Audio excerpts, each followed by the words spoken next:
ชราที่ไม่ปรากฏค่ะนะชราก็จะมีสองแบบหลักๆด้วยกันปรากฏคือมันเห็นชัดด้วยญาณด้วยปัญญาหรือว่าใช้ปัญญาน้อยๆก็เห็นนะหรือบางทีบางคนยังไม่ต้องมีปัญญามากนึกเอาหรือมองเอาก็พอเห็นอยู่เห็นชัดเรียกว่าชราที่ปรากฏ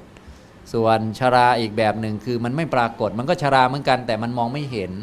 ต้องอาศัยปัญญาที่สุขุมลุ่มลึกหรือว่าต้องมีการพิจารณาเปรียบเทียบเยอะหรือมีมุมมองที่ลึกซึ้งจึงจะเห็นได้เรียกว่าชราที่ไม่ปรากฏแก่คนทั่วไปแต่ว่ามันก็มีอยู่นะแต่มันไม่ปรากฏนะอย่างนี้ถ้าเป็นอย่างนี้แล้วทุกท่านก็คงจะมองสภาวะออกว่ามันคืออะไรบ้างชราปรากฏอย่างเช่นผมขาวอย่างเนี้ยจะเลยไหมครับเนี่ยจะไม่ต้องมีปัญญาอะไรนะก็ยังเห็นต้องก็รู้อยู่ว่าโอ้โหมันผมขาวนะหนังเหี่ยวนี่เป็นไงโอ้จะเลยตีนกาจะเลยนะก็อันนี้เขาเรียกว่าชราปรากฏนะปรากฏชัดแก่ง่อมอินทรีย์ชักจะไม่ค่อยดีแล้วตาเคยใช้การดีชักจะใช้การไม่ค่อยดีขาแข็งแรงตอนนี้รู้สึกจะแข็งอย่างเดียวไม่มีแรงแล้วแรงหมดแล้วนะแข็งเป๊กเลยต้องให้หมอนวดให้มันนุ่มสักนิดหนึ่งไม่งั้นเลือดลมไม่ไปแล้วนะขาแข็งอย่างเดียวแข็งเป๊กเลยไม่ใช่แข็งแรงนะอันนี้เรียกว่าปรากฏจะเลยอันนี้คือแบบชราปรากฏนะครับนะทุกท่านก็คงจะเห็นง่ายแล้วเนี่ยคือแม้คนไม่ต้องศึกษาธรรมะไม่ต้องมีปัญญามากก็เห็นชัดแต่คนมีปัญญาก็จะเห็นว่าอันนี้มันปรากฏออกมาได้เพราะมีภาวะหนึ่งคือชราเป็นสัจธรรมอยู่เบื้องหลังถ้าไม่มีชราที่เป็นสัจธรรมอยู่เบื้องหลังไอ้ผมขาวนี่มันไม่ปรากฏหรอกอันนี้มันเป็นผมขาวนี่มันเป็นทางเดินของชราเท่านั้นเองเหมือนกับเราเห็นดำเมี่ยมมาเลยนะอย่างเช่นแต่เดิมมันเคยเป็นป่าหญ้าแห้งๆแล้วก็วันหนึ่งเดินมาเจออีกทีดำเมี่ยมไปเลยอันนี้เราก็รู้ว่าอ๋อเป็นทางเดินของไฟนะผู้มีปัญญาบ้างหรือมีตาบ้างก็คงมองเห็นว่าเป็นทางเดินของไฟนะก็ต้องรู้ว่าไฟลุกตรงนี้แน่นอนนะทีนี้ถ้าแต่เดิมเคยผม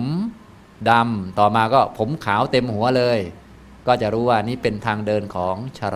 ราเดินออกมาแล้วอย่างนี้แต่เดิมหนังตึงเลยนะต่อมาก็ตีนกาเพียบเลยเหี่ยวย่นอันนี้ก็เห็นชัดว่าชรามาเหยียบย่ำแล้วเป็นทางเดินของชราอย่างนี้เป็นต้นแต่เดิมเคยมีกำลังแข็งแรงก็แสดงว่าชรามาเยี่ยมเยือนหรือว่ามาเดินผ่านอะไรก็แล้วแต่จะพูดนะอันนี้คนมีปัญญาก็จะมองเครื่องหมายของชราออกนะครับส่วนบางคนก็มองเป็นแต่เครื่องหมายว่าเป็นเราแก่ไปเลยไม่เห็นชรานะไม่เห็นชรา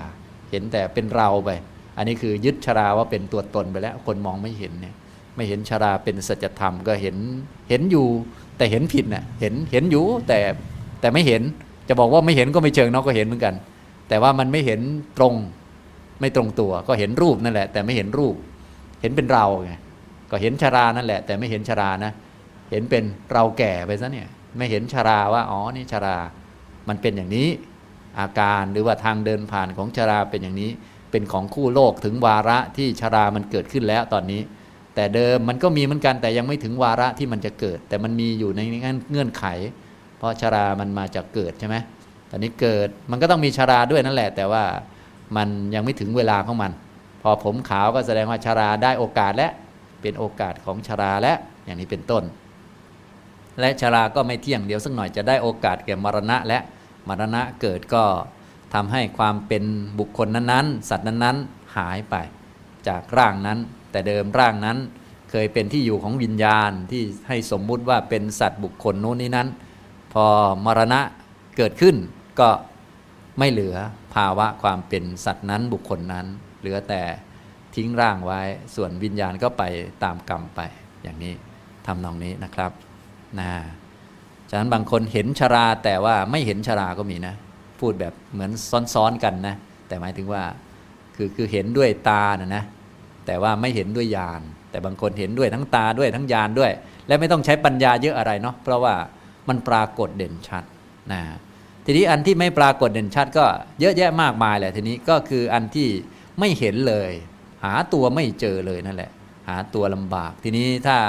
คนมาฝึกสติฝึกปัญญาก็ต้องใช้ปัญญาลึกซึ้งหน่อย ก็คือพวกชราของนามธรรมทั้งหลายความแปรปรวนของสิ่งต่างๆอันนี้ยากนะหรือว่าอาจจะเป็นของรูปนั่นแหละแต่ว่าแม่นะต้องเรียกว่าต้องระดับต้องใช้ปัญญาเยอะๆหน่อยอย่างพวกรูปทิพย์เนี่ยอย่างเทวดาเนี่ยไปเกิดเนี่ยเกิดปุ๊บก็อายุ16เลยแล้วก็อายุยืนยาวมากนะมองดูเมื่อไหร่ก็ดู16ตลอดเลยเนี่ยนะจริงๆรูปนั้นมันชราลงไหมนะชราลงเหมือนกันนะแต่จะเห็นไหมเนี่ยโอ้ปัญญาต้องเยอะขึ้นเลยนะปัญญาต้องเยอะขึ้นไม่เหมือนรูปคนนะรูปคนนี่ยังตอนเป็นเด็กก็เห็นอยู่เนาะเห็นแล้วก็โตขึ้นหัวก็แต่เดิมเท่ากำปั้นต่อมาก็เท่าลูกแตงโมก็เห็นอยู่เนาะพอมองภาพออกอยู่ว่ามันจะไปท่าไหนส่วนเทวดานี่เกิดปุ๊บเหมือนถ้าเป็นผู้หญิงก็เหมือนอายุ16ตลอดไปเลยนะถ้าเป็นฝ่ายชายเป็นไงครับเทพบุตรเหมือนอายุ20ตั้งแต่เกิดเลยไม่เห็นการเปลี่ยนแปลงเลยแต่มันมีการเปลี่ยนแปลงไหมมีเห็นไหมเนี่ยยากไหมเนี่ยเห็นยากไหมเนี่ยนี่ก็เรื่องยากนะแม้แต่เป็นรูปบางทีก็ยากทีนี้ยิ่งเป็นพรหมยิ่งไปกันใหญ่เลยเพราะว่าพรหมนั้นเกิดจากจิตเนาะเป็นมโนมยากินปีติเป็นอาหารเป็นไงครับรูปของเขานี่โอ้โหหาเจอไหมความชราเขาจริงๆมีไหมมีเหมือนกันนะแต่ไม่ปรากฏนี่ด้านรูปนะฉะนั้นถ้ารูปมนุษย์รูปสัตว์ระดับหยาบนี่เรียกว่าชราปรากฏเด่นชัดนะครับคือเห็นอาการแปรปรวนไม่เหมือนเดิมนะรูปลักษณ์ไม่เหมือนเดิมจากเด็กเป็นผู้ใหญ่แล้วผู้ใหญ่แล้วก็จะมองภาพเป็นวัฏจักรออกนะคือมันปรากฏส่วนบางรูปเนี่ยก็ไม่ปรากฏเลยคล้ายๆเดิมเลยตลอดก็คือพวกเทวดาเนี่ยทีนี้เทวดาถ้าตอนก่อนจะตายสักอาทิตย์หนึ่งก็ชักมีอาการเหมือนกันแหละนะก็สักอาทิตย์หนึ่งก็เริ่มมีเหงื่อออกบ้างอะไรบ้างนะแต่ว่าอยู่มาตั้งนานนะเพิ่งเหงื่อออกจนจะตายนะดอกไม้เพิ่งเหี่ยวจนจะตายเสื้อผ้าเพิ่งจะเริ่มมีกลิ่นเหม็นตอนจะตายส่วนพวกเรานี่ครึ่งวันก็เหม็นนะพวกเทพนี่เสื้อทิพย์เขาเดี๋ยวโอ้โหไม่ยอมหม่นหมองสักทีนะก็เรียกว่าผงซักฟอกนี่ขายไม่ออกเลยที่สวรรค์นะก็นู่นแหละก็ใส่ชุดเดิมอยู่นั่นแหละไปเรื่อยๆนะจนนู้นตอนก่อนจะตายนู่นน่ะค่อยเสื้อผ้าเริ่มจะเศร้าหมองก็คือเริ่มมีอาการว่ามันไม่สะอาดเหมือนเดิมแล้วนะ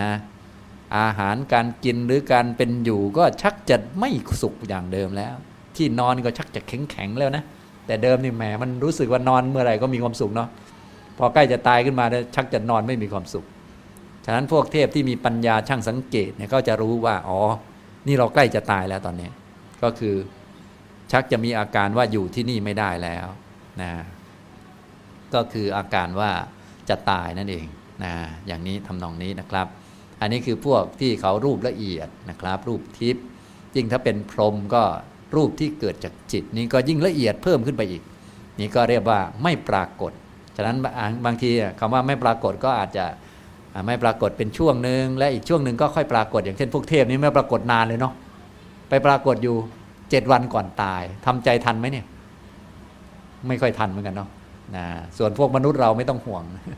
เห็นตั้งแต่เด็กเห็นวิวัฒนาการมันดีนะอันนี้เรียกว่าแบบปรากฏนี่ด้านรูปนะครับส่วนด้านนามธรรมนี่โอ้โหอันนี้ยิ่งไม่เห็นเลยจริงๆมันก็มีอาการแปรปรวนอยู่ภายในเหมือนกันเพราะมันเกิดจากปัจจัยใช่ไหมปัจจัยมันมีหลายอย่างปัจจัยที่ทำให้มันเกิดล้วนไม่เที่ยงตัวมันก็ต้องมีการแปรปรวนเป็นอย่างอื่นแล้วมันก็สลายไปในที่สุดอาการที่มันกำลังแปรปรวนอยู่นั้นเรียกว่าชรานั่นเองนะครับเช่นความสุขนี่มีชราไหมครับความสุขนี่มีเหมือนกันนะมันเกิดขึ้นถ้าพูดแบบสภาวะเดียวเลยก็เกิดขึ้นตั้งอยู่ดับไปอะไรเงี้ยในสภาวะมันนะตอนตั้งอยู่เขาก็เรียกว่าชราแต่นี้พูดสภาวะเดียวแต่ว่าสิ่งต่างๆที่เป็นสภาวะเดียวมันไม่มีนะในโลกจริงหรือในสภาวะเป็นจริงเนี่ยเพราะเวลามันเกิดอันเดียวไหมครับมันไม่ได้เกิดอันเดียวมันเกิดกับหลายพวกมันแล้วเกิดจากเงื่อนไขเยอะนะ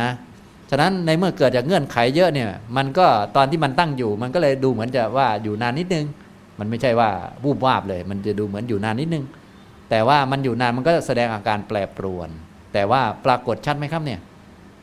ไม่ชัดนะนี่อย่างนี้พวกนามธรรมทั้งหลายนะครับพวกเวทนา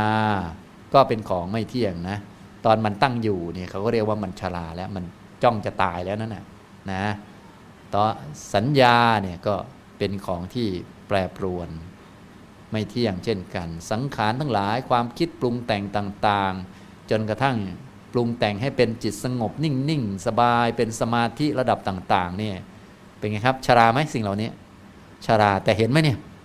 โอ้โหไม่เห็นนะต้องใช้ญาณระดับสูงจึงจะเห็นชัดนะ